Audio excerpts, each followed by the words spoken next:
नवरात्रि का छठा है ये माँ कात्यायनी रूप, कलयुग में शक्ति बनी दुर्गा मोक्ष स्वरूप। देवों की रक्षा करे लिया तभी अवतार, ब्रजमंडल में हो रही आपकी जय जयकार। या देवी सर्वभूतेषु माँ कात्यायनी रूपेण संस्थिता, नमस्तस्यै नमस्तस्यै नमस्तस्यै नमो नमः। जय माँ कात्यायनी, जय माता दी, श्री शिवाय नमस्तुभ्यम। प्रिय भक्तजनों, आप सभी को आश्विन मास की नवरात्रि की ढेर सारी शुभकामनाएं। देवी माँ की कृपा आप सभी भक्तों पर सदैव बनी रहे। प्रिय भक्तजनों, आज आश्विन मास के शुक्ल पक्ष की षष्ठी तिथि है और आज का दिन धन वैभव देने वाली ब्रजमंडल की अधिष्ठात्री माता कात्यायनी को समर्पित है। और आज के दिन भक्ति भाव से माता कात्यायनी की व्रत कथा का श्रवण करने से श्रवणकर्ता को धन वैभव प्रतिष्ठा की प्राप्ति होती है। तो भक्तजनों, आज हम इस वीडियो में माता कात्यायनी की बड़ी ही दुर्लभ और पौराणिक कथा को सुनेंगे। तो आप सभी भक्तजन बड़ी ही श्रद्धा, ध्यान पूर्वक और प्रसन्न चित्त मन से इस कथा को पूरा अवश्य सुनिएगा। तो सभी प्रेम से बोलिए, माँ कात्यायनी की जय, देवी भगवती की जय।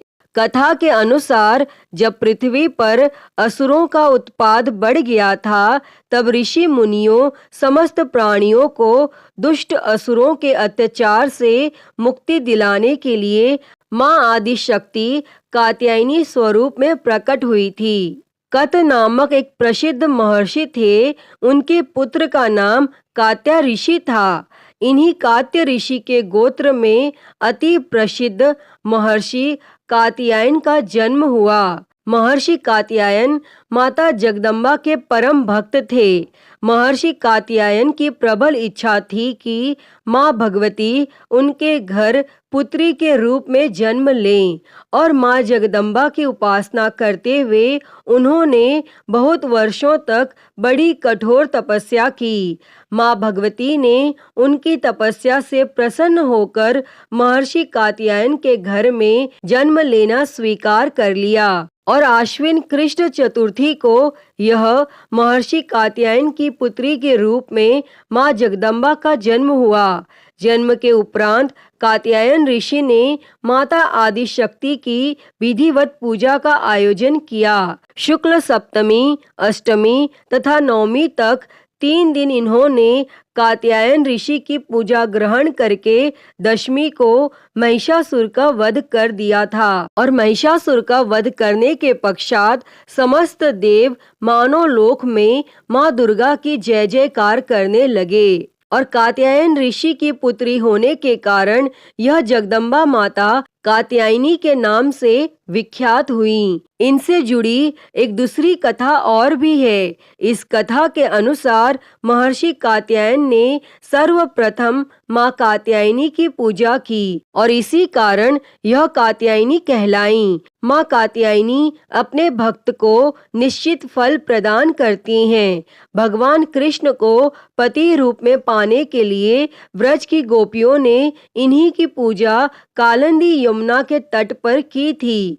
यह ब्रजमंडल की अधिष्ठात्री देवी के रूप में प्रतिष्ठित हैं। भगवान श्री कृष्ण ने भी माता कात्यायनी की पूजा की थी। इनका स्वरूप अत्यंत ही भव्य और दिव्य है।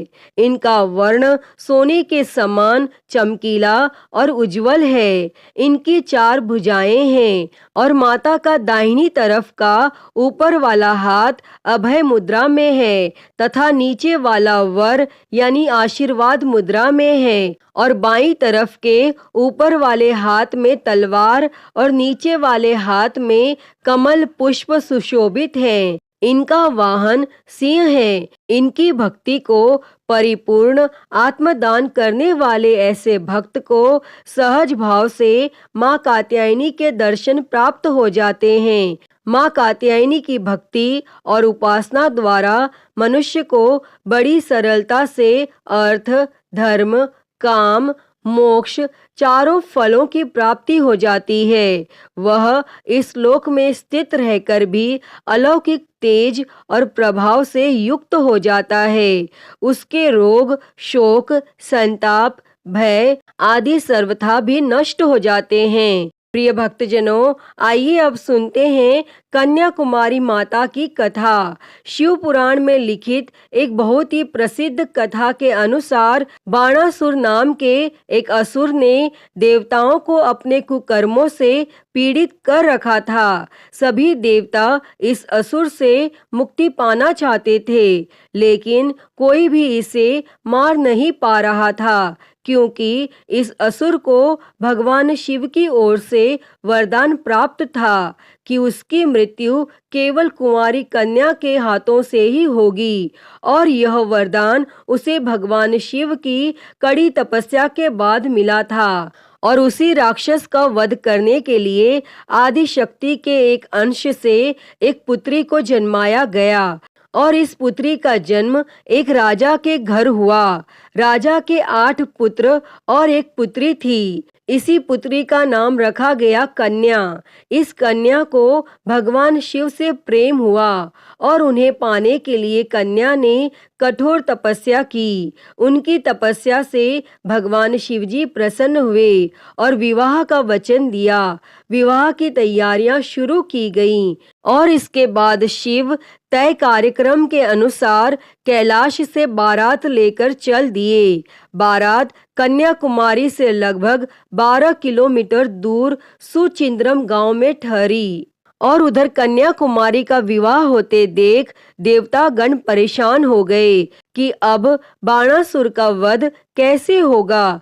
पहले तो उन्होंने देवी को समझाने का बहुत प्रयास किया, लेकिन जब बात नहीं बनी तो छल का ही सहारा लिया। विवाह का समय ब्रह्म मुहूर्त रखा गया था, लेकिन नारद जी ने आधी रात को ही मुर्गे का रूप लेकर बाग दे दिया।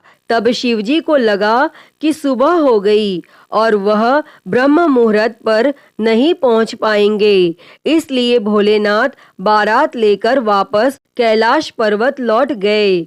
और उधर दुल्हन के रूप में तैयार देवी ने जब देखा कि बारात नहीं आई तो वह दुखी और क्रोध से भर उठी, और उन्होंने क्रोध में आकर बारात के लिए बना सारा भोजन समुद्र में फेंक दिया। और कहा जाता है कि कन्याकुमारी के तट की रेत में आज भी कई रंग बिरंगे पत्थर के कण मिलते हैं, जो देखने में दाल चावल जैसे लगते हैं। प्रिय भक्तजनों, बारात लौटने के बाद देवी कुमारी के दिव्य सौंदर्य की चर्चा बाणासुर तक भी पहुंच गई। उसने देवी के पास विवाह का प्रस्ताव भेजा, तो देवी के मना करने पर वह जबरदस्ती पर उतारू हो गया। तब बाणासुर और देवी में भयंकर युद्ध हुआ, जहां देवी ने चक्र से उसका वध कर दिया। और बाणासुर के वध के बाद परशुराम और नारद जी ने देवी से कलयुग के आखिरी तक उसी जगह पर रहकर आसुरी शक्तियों से लड़ने की प्रार्थना की, जिसे उन्होंने स्वीकार भी कर लिया। इसके बाद परशुराम ने समुद्र तट पर एक विशाल मंदिर की स्थापना की, जहां कन्या रूप देवी को स्थापित किया गया। मंदिर में देवी की काले पत्थर की प्रतिमा है। इनके दाएं हाथ में एक कमल है। प्रिय भक्तजनों, उन्हें देखने पर ऐसा लगता है मानो 16 श्रृंगार में देवी आज भी शिवजी के आने का इंतजार कर रही हो। अतः हे माँ कात्यायनी, हे माँ कन्याकुमारी, इस कथा को कहते, सुनते और हुंकारा भरते सभी पर सदैव अपनी कृपा बनाए रखना। तो सभी एक बार प्रेम से बोलिए, माता कात्यायनी की जय, माता कन्याकुमारी की जय, देवी भगवती की जय। प्रिय भक्तजनों, आइए अब सुनते हैं नवरात्रि व्रत की बड़ी ही दुर्लभ और पौराणिक कथा। तो सभी प्रेम से बोलिए जय माँ दुर्गा, जय माता दी। एक समय बृहस्पति जी ब्रह्मा जी से बोले, हे ब्राह्मण श्रेष्ठ, चैत्र व आश्विन मास के शुक्ल पक्ष में नवरात्र का व्रत और उत्सव क्यों किया जाता है? इस व्रत का क्या फल है? इसे किस प्रकार करना उचित है?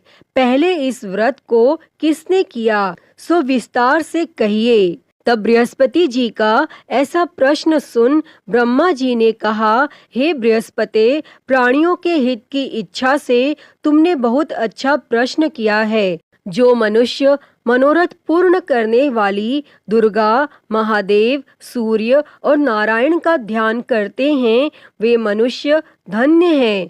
यह नवरात्र व्रत संपूर्ण कामनाओं को पूर्ण करने वाला है। इसके करने से पुत्र की कामना वाले को पुत्र, धन की लालसा वाले को धन, विद्या की चाहना वाले को विद्या और सुख की इच्छा वाले को सुख मिलता है। इस व्रत को करने से रोगी मनुष्य का रोग दूर हो जाता है, मनुष्य की संपूर्ण विपत्तियां दूर हो जाती हैं और घर में समृद्धि की वृद्धि होती है। बंध्या को पुत्र प्राप्त होता है, समस्त पापों से छुटकारा मिल जाता है और मन का मनोरथ सिद्ध हो जाता है। जो मनुष्य इस नवरात्र व्रत को नहीं करता, वह अनेक दुखों को भोगता है और कष्ट व रोग से पीड़ित हो अंगहीनता को प्राप्त होता है। उसके संतान नहीं होती और वह धन धान्य से रहित हो भूख और प्यास से व्याकुल घूमता फिरता है तथा संज्ञाहीन हो जाता है। और जो सधवा स्त्री इस व्रत को नहीं करती, वह पति सुख से वंचित हो नाना दुखों को भोगती है। यदि व्रत करने वाला मनुष्य सारे दिन का उपवास न कर सके तो एक समय भोजन करें और 10 दिन बांधवों सहित नवरात्र व्रत की कथा का श्रवण करें। हे बृहस्पति, जिसने पहले इस महाव्रत को किया है, वह कथा मैं तुम्हें सुनाता हूँ। तुम सावधान होकर सुनो। और इस प्रकार ब्रह्मा जी का वचन सुनकर बृहस्पति जी बोले, हे ब्राह्मण, मनुष्यों का कल्याण करने वाले इस व्रत के इतिहास को मेरे लिए कहिए। मैं सावधान होकर सुन रहा हूँ। आपकी शरण में आए हुए मुझ पर कृपा करें। तब ब्रह्मा जी बोले, प्राचीन काल में मनोहर नगर में पिठत नाम का एक अनाथ ब्राह्मण रहता था। वह भगवती दुर्गा का भक्त था। उसके संपूर्ण सद्गुणों से युक्त सुमति नाम की एक अत्यंत सुंदरी कन्या उत्पन्न हुई। वह कन्या सुमति अपने पिता के घर बाल्यकाल में अपनी सहेलियों के साथ क्रीड़ा करती हुई इस प्रकार बढ़ने लगी, जैसे शुक्ल पक्ष में चंद्रमा की कला बढ़ती है। उसका पिता प्रतिदिन जब दुर्गा की पूजा करके होम किया करता, वह उस समय नियम से वहां उपस्थित रहती। और एक दिन सुमति अपनी सखियों के साथ खेल में लग गई और भगवती के पूजन में उपस्थित नहीं हुई। तब उसके पिता को पुत्री की ऐसी असावधानी देखकर क्रोध आया और वह पुत्री से कहने लगा, अरे दुष्ट पुत्री, आज तूने भगवती का पूजन नहीं किया। इस कारण मैं किसी कुष्ठ रोगी या दरिद्र मनुष्य के साथ तेरा विवाह करूंगा।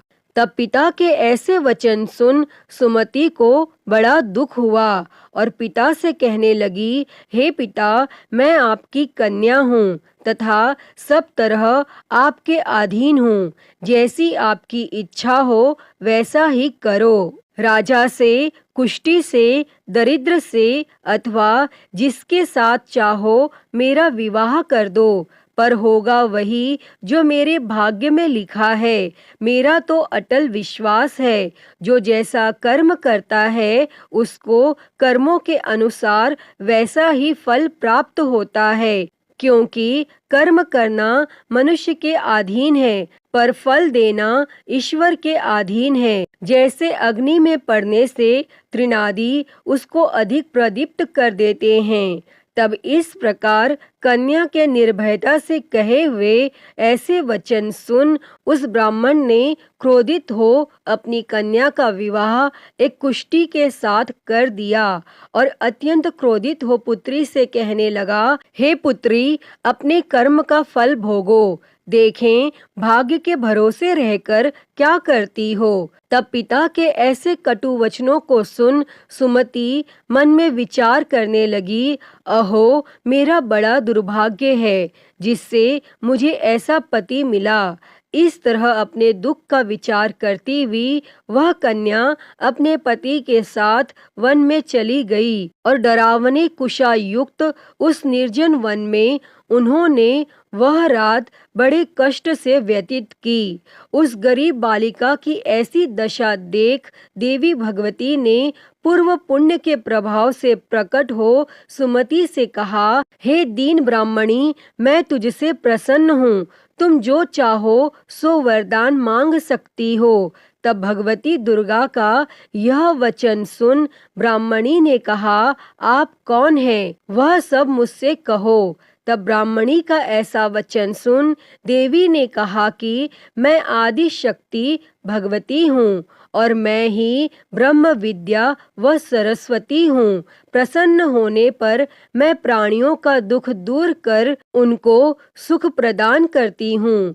हे ब्राह्मणी, मैं तुझ पर तेरे पूर्व जन्म के पुण्य के प्रभाव से प्रसन्न हूँ। तुम्हारे पूर्व जन्म का वृत्तांत सुनाती हूँ। सुनो, तू पूर्व जन्म में निषाद की स्त्री थी और अति प्रतिव्रता थी।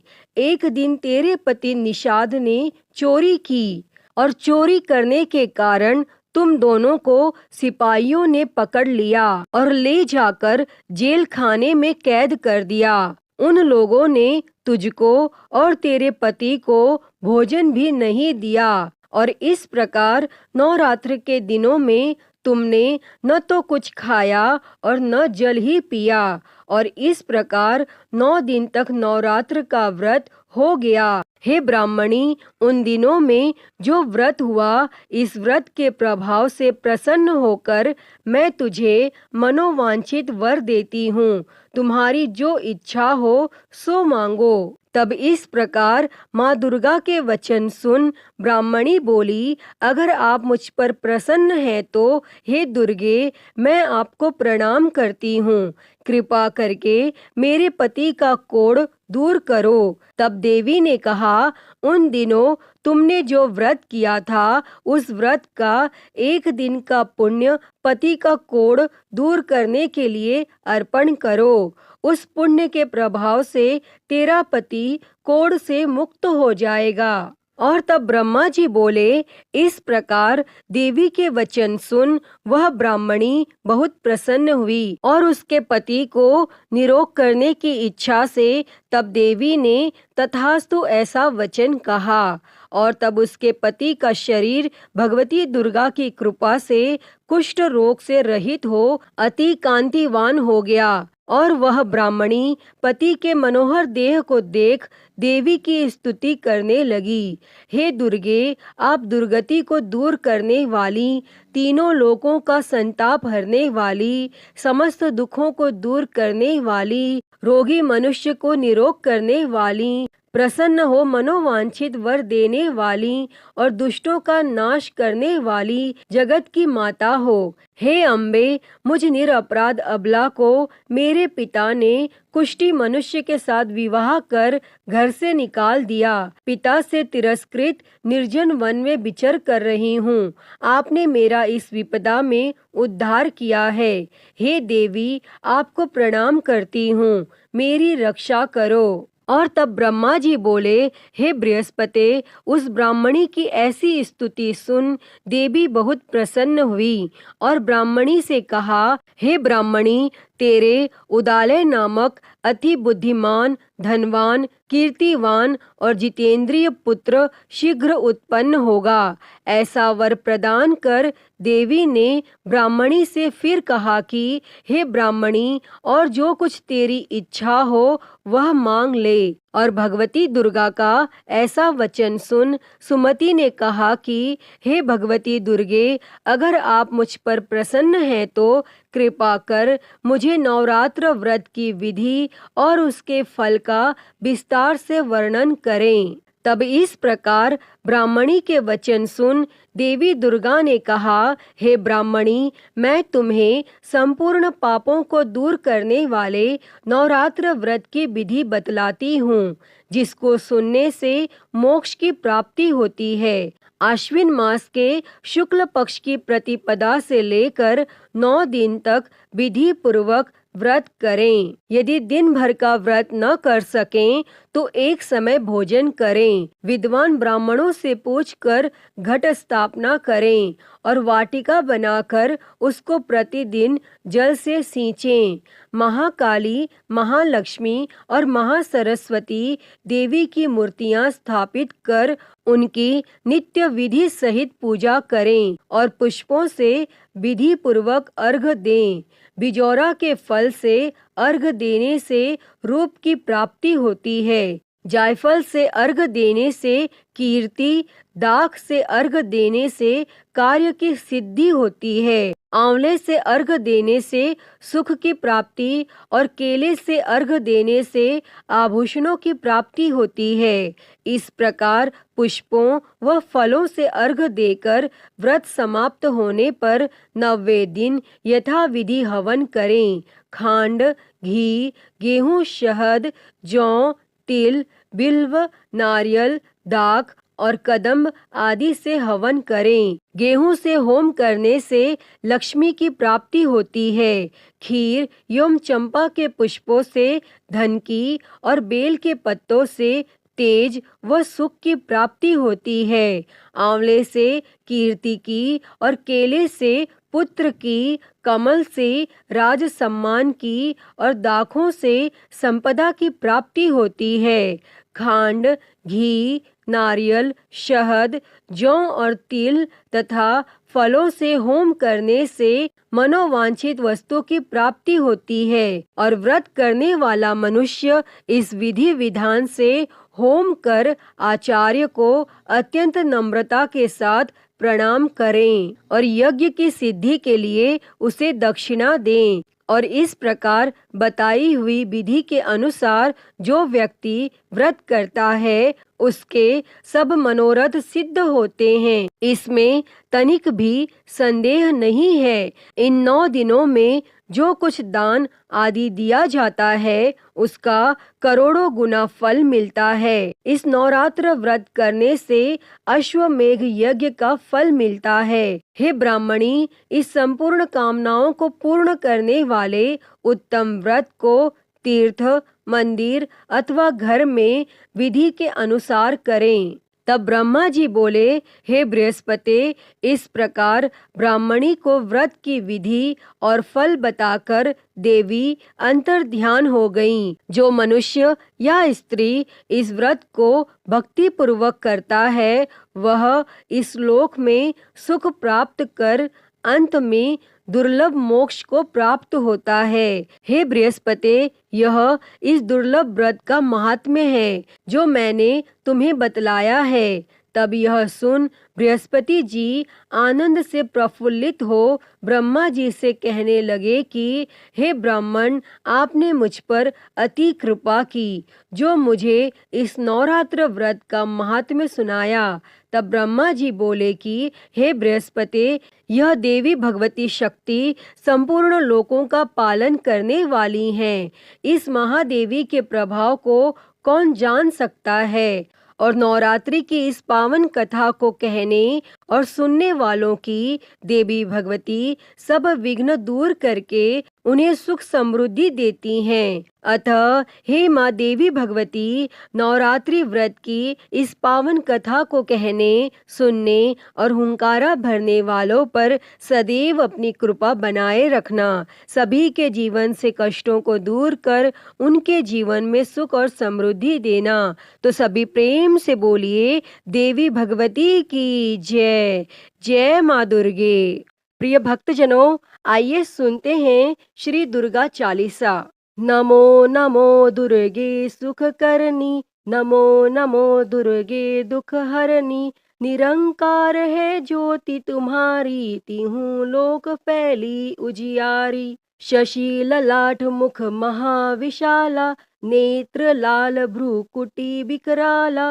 रूप मात को अधिक सुहावे, दर्श करत जन अति सुख पावे। तुम संसार शक्ति लेकी न, पालन हेतु अन्न धन दीना।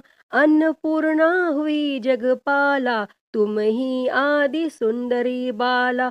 प्रलय काल सब नाशनहारी, तुम गौरी शिव शंकर प्यारी। शिव योगी तुम्हारे गुण गावे, ब्रह्मा विष्णु तुम्हें नित ध्यावे। रूप सरस्वती को तुम धारा, देसु बुद्धि ऋषि मुनिन उबारा। धरियो रूप नरसिंह को अम्बा, प्रगट भई फाड़ कर खम्बा। रक्षा करी प्रहलाद बचायो, हिरण्याक्ष को स्वर्ग पठायो। लक्ष्मी रूप धरो जग माही, श्री नारायण अंग समाही। क्षीर सिंधु में करत विलासा, दया सिंधु दीजे मन आसा। हिंगलाज में तुम ही भवानी, महिमा अमित न जात बखानी। मातंगी अरुधुमावती माता, भुवनेश्वरी बगला सुखदाता। श्री भैरव तारा जगतारिणी, छिन्न भाल भव दुख निवारिणी। के हरि वाहन सोह भवानी, लांगुर वीर चलत अगवानी। कर में खप्पर खड़ग विराजे, जाको देख काल डर भाजे। शोहे अस्त्र और त्रिशूला, जाते उठत शत्रु ही शूला। नगर कोट में तुम ही विराजत, तीहूं लोक में डंका बाजत। शुंभ निशुंभ दानव तुम मारे, रक्त बीज शंखन संहारे। महिषासुर नृप अति अभिमानी, जेहि अघ भार मही अकुलानी। रूप कराल कालिका धारा, सेन सहित तुम तिहि सिंहारा। परिगाड़ संतन पर जब जब, भई सहाय मातु तुम तब तब। अमरपुरी अरुबासव लोका, तब महिमा सब रही अशोका। ज्वाला में है ज्योति तुम्हारी, तुम्हें सदा पूजे नर नारी। प्रेम भक्ति से जो यश गावे, दुख दरिद्र निकट नहीं आवे। ध्यावे तुम्हें जो नर मन लाई, जन्म मरणता को छुट जाई। जोगी सुर मुनि कहत पुकारी, योग न हो बिन शक्ति तुम्हारी। शंकर अचारज तब कीनो, काम अरु क्रोध जीति सब लीनो। निशि दिन ध्यान धरो शंकर को, काहू काल नहीं सुमिरो तुमको। शक्ति रूप का मरम न पायो, शक्ति गई तब मन पछतायो। शरणागत हुई कीर्ति बखानी, जय जय जय जगदम्ब भवानी। भई प्रसन्न आदि जगदम्बा, दई शक्ति नहीं कीन विलंबा। मोको मातु कष्ट अति घेरो, तुम बिन कौन हरे दुख मेरो। आशा तृष्णा निपट सतावे, मोह मदादिक सब बिनशावे। शत्रु नाश कीजे महारानी, सुमिरो इक चित तुम्हें भवानी। करो कृपा हे मातु दयाला, रिद्धि सिद्धि दे करहु निहाला। जब लगी जीऊं दया फल पाऊं, तुम्हरो यश में सदा सुनाऊं। श्री दुर्गा चालीसा जो कोई गावे, सब सुख भोग परम पद पावे। देवी दास शरण निज जानी, कहूँ कृपा जगदम्ब भवानी। श्री दुर्गा चालीसा समाप्त। तो प्रिय भक्तजनों, सभी प्रेम से बोलिए जय माँ दुर्गे, जय माँ भवानी, जय माता दी। तो प्रिय भक्तजनों, मैं उम्मीद करती हूँ कि आपको आज की ये कथा पसंद आई होगी, और अगर वीडियो अच्छी लगी हो तो इसे लाइक करें, ज़्यादा से ज़्यादा शेयर करें, और कमेंट बॉक्स में माता कात्यायनी की जय लिखना ना भूलें। और हरिहर भक्ति चैनल को सब्सक्राइब कर नोटिफिकेशन बेल को ज़रूर ऑन कर लें। हर हर महादेव। धन्यवाद।